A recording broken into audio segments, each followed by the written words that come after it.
I want you to picture it in your mind. An exhausted, bedraggled-looking man standing in a kitchen, wearing a robe, eyes half open, stirring a heated pot on the stove. His lovely, doting wife comes in, also wearing a robe, and questions the man. "It is 4 a.m. Why on earth are you making pudding?" The man looks at her, half asleep, and simply mutters, "Because I've lost all control of my life." And I feel this image on a personal level. And I feel it because the reason that he was making the pudding was because the child he was caring for demanded pudding at 4 o'clock in the morning. And for some semblance of peace, just 5 minutes of peace, he decided he had to get up and make the pudding. And the reason that I feel this on a spiritual level is I can't count the number of times that I have had to make pancakes at non-pancake times. See, I realized becoming a father meant one thing, that I was no longer in control of my life. Yes, I would absolutely love to watch this movie, this TV show. Oh, but no, because instead we have to watch Peppa Pig or The Chicken Squad or some other show that rattles around my brain, making me wonder and question all of existence, when all I want to do is see what Detective Olivia Benson is up to. I would love to go to restaurants and microbreweries and all of these things, but nay, because Chuck E. Cheese says you must eat here and have our cardboard, which we call pizza. You see, in general, children have this way to, we'll say, inspire people to do things for them. Certainly, in younger kids, this is the case. We know what it means when the bottom lip comes out and when the eyes go glassy.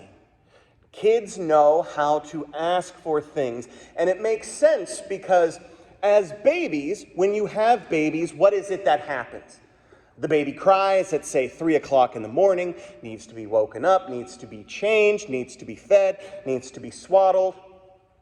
And God help you if you don't have the right formula, because then you're getting in the car, eyes half open, driving 20 minutes to a Walmart, looking for the right formula, even though you have no idea what you're doing, and grabbing a Surge Pop on the way out because you need some sort of caffeine to help you get through the day. Not that I've experienced anything like that. But these sacrifices that parents make are things that are done willingly, because we know and we understand that the universe, the world, everything going on does not revolve around us, but instead we have to do things for our children.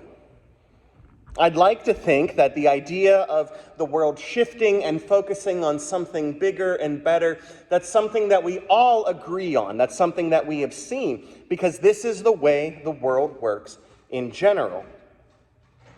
When something happens, however, to upset the fruit basket, to take the world off of its axis, what is it we want to do? We want to fix it.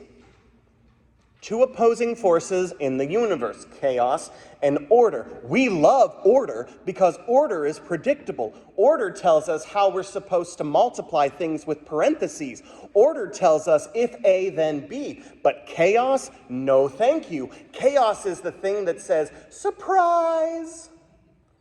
And we don't like surprises because, no, we have everything planned out. We have an order. The world works in one specific way. And something comes along and says, that's adorable that you think that this is supposed to be how it works. And we get anxious, we get antsy. The ultimate order in the universe is not something that we as people have the ability to control. And if that is the case, then who is in control? Who is in charge of the order? Because certainly we know, right? Like, we know how things should be. We know what teams should win football games. We know who needs to be doing what. Certainly, we have never had any issues with, I don't know, elections or anything like that, because everybody agrees on one thing all the time and what's best for humanity, right? Yeah, I wish. It would be great if we all agreed, but the problem is human agency. We aren't in control of the universe. And yet, time after time after time, we act like we are. Both the reading from Job and the reading from the Gospel of Mark this morning deal with the idea of order. Who's in charge? Who's the boss? It's not Tony Danza. I'm sorry. But who is in control of all things? The Pharisees and Job ask the same question and yet arrive at completely different answers. The Pharisees, going to test Jesus, ask a simple question. Is a man allowed to divorce his wife? Now, this is one of the biggest cans of worms that we can open up today, because this is 2021. We have different notions of divorce and marriage and all of these different things. And so Jesus understands what's really being asked here, which isn't really even about marriage. It's about, how do we follow rules? How do we follow laws? We have rules set in place to create order, to build structure. Are we supposed to follow them? Because they are trying to trick Jesus into becoming a heretic or a crazy, crazy person. Jesus takes it, flips it on his head, and says, well, what does the law say? What did Moses say you were allowed to do? Because certainly a guy like Moses, who led the people out of the sea, can do no wrong. And they said, Moses said it's okay. And Jesus says, yeah, doesn't necessarily make it true, though. And you have to stop and think, what on earth are you talking about? And he says, look, in this covenantal relationship, what happens? You have people who love one another, and they get married, right? And they make a promise, and there's doves and rice and flowers and all of these beautiful things, and it's till death do us part. But Moses said, yes, if you want to, go for it. But that's not the design here, because the design is to be in community with one another, because this is not just about marriage, this is about relationship in general. And in general, if you're going to pledge on a promise and inform a covenantal relationship with someone, you're supposed to follow that. If I say I promise to do something, I have to do it because I have made a covenant with you. And yet for some reason, Jesus is saying, well, Moses said it's okay, but it's not. And the problem is because Moses knew what people are. As John Calvin puts it, total depravity. There is not one righteous. People are going to mess up given the opportunity. And so as a stopgap for that, Moses said, fine, if you have to do it, but I don't want you to. And then the disciples press and prod even further. And what does Jesus do here? Jesus actually gets really radical very subtly and says, if a woman wants to divorce her husband, and you have to stop and think, no, that's not how this works, because this is a patriarchal society where women don't have a lot of agency and a lot of say in these things. And yet Jesus is now saying that a woman can initiate divorce proceedings. Shouldn't be that way. He's taken the question and flipped it completely on its head and gotten to the heart of the matter, which is care for vulnerable people, for someone else, which is why he gets so upset when people are rebuking kids that are coming up to him. Because the whole point is not to follow rules. The whole point is to be in relationship, in communion with one another and with God. And human beings will spectacularly screw that up 9 times out of 10. We will fall short. We will miss the mark. I know exactly what I need to say to my parents, to my wife, to my friends, to set them off. I keep things in my back pocket as a nuke the site from orbit option that I don't ever want to use, and I shouldn't even have that option, but I do, wretched man that I am, because I am a flawed human individual. If I am a flawed human individual who can't be trusted to wear black socks with black shoes, which apparently is a fashion faux pas, if I can't be trusted with something simple like that, how on earth am I going to be in charge of the entirety of the cosmos? I can't. I'm going to get it wrong. Which is where Job comes in. Job, not one of the happiest stories in the entirety of the Bible. There's an answer in Job. We're not there yet. We will get there. But I can guarantee you the answer is not a nice, neat little package wrapped up with a bow. I wish it were. But life is chaotic at times. And we take what we are given, which essentially is where Job winds up in the opening chapters. See, Satan, which is weird in general, okay, we have to address the fact that Satan in heaven is a very weird thing. Because we think, well, we read Paradise Lost, and Satan's not there. Satan is supposed to be in hell. That's the order of the cosmos. The Hebrew word used for Satan is Hasatan, which is where we get the word Satan from. Now, Hasatan is a prosecuting attorney-like figure. The role of Hasatan is to say, these human beings, they're not worth your time. They're lying to you, God. When the rubber meets the road, they're going to curse you right to your face. I'm going to prove that they are guilty. And he does this with Job, because Job is one of the nicest people you will ever meet.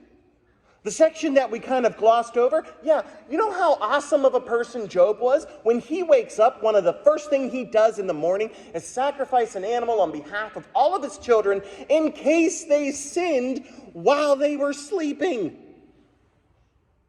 He followed the rules. He did everything he was supposed to. And Satan says, he's not worth it. And so God says, okay, take all of the material stuff from him. So he does. Robbers, and there's death of family members, and all these bad things. And Job is sad, but doesn't sin. And God comes back to Satan and says, look, you said he was going to sin. He didn't. Yes, because he's still breathing. He's alive. He's healthy. If someone's not healthy, they're going to get mad because people are selfish. People want what they want. And so God says, all right, bet, let's do this thing. You can hurt his body, but not kill him. And so he gets these sores, these gross, oozing, horrible sores that he goes to a pile of ashes with a broken plate and scrapes off of himself. And his wife says, just curse God and die. And Job says, no. Why would I? Why is it that when something good happens, we receive it from God with open arms? We thank God for the good things that happen. When something bad happens, when we're tested, when we're uncomfortable, when we're just the slightest bit annoyed because the world isn't going along to our plan, why is it then that we get upset and we get mad and we get angry and we want to curse at God? That's foolish. That's where Job is right now. And then what happens is when you fast forward through the book of Job, predominantly the book of Job should be titled Terrible Religious Advice from Friends Who Don't Really Know What They're Talking About. That's what it should be called. Because everyone is seeking order. Because what has Job done wrong? Nothing. Job hasn't done anything wrong. All Job has been doing was everything that he was supposed to be doing. And he knows that there is an order. And he knows that the order is not his to control. It's an answer, or at least the beginning of the answer. It's not the best answer, though. Because in times of chaos, in times of crisis, when things don't go according to human plans, we get upset. But we have to remember, it's not about human order. It's not about human order. This isn't about how humans should or shouldn't feel or deal with tragedy. It's about accepting the fact that when the rubber meets the road, when you stop and you take a step back and you look at things objectively, the only amount of order that exists in a chaotic world comes from God. We might not like it, and that's fine. My dad would always say, I wish I was born incredibly rich instead of so good looking. Do you know how many careers I went through growing up? When I was in kindergarten, I was going to be a paleontologist. I was going to find dinosaurs because every kid wants to be a paleontologist. That's what I was going to do. Well, and then, let's not do that. Maybe an FBI agent, because why not? They have really cool TV shows. Okay, I'll settle for, like Robin Williams and the Dead Poets Society and be the teacher that everyone's like, oh, Captain, my captain for. And then it was like, no, Mom says I can't do that. And then it was, well, I'm going to do that. And then it was, oh, yeah, standardized tests are a thing which you hate. And so now you have no idea what you want to do. So you just graduate with a degree in English. And yet, here I stand, doing what it is that God wants me to do. Not being the famous movie director, not being a comic book shop owner, not being a teacher or a paleontologist or an astronaut or anything else. Not my plan, but I'm not complaining. Because I have come to a point of humble submission where I have to realize that God knows what God's doing. Even if I don't like it, even if it upsets me, even if it frets and fusses me and worries me and I get ulcers because of it, I rest in the knowledge that God is in control. I'm not in charge. I don't want to be in charge because I know I'm going to screw it up. God can't. There is order in the universe. There is something that comes from chaos. And perhaps in those moments of trying to control the things that we can't control, we stop and we remember that God is in charge. And we can find some semblance of peace in that fact. Amen.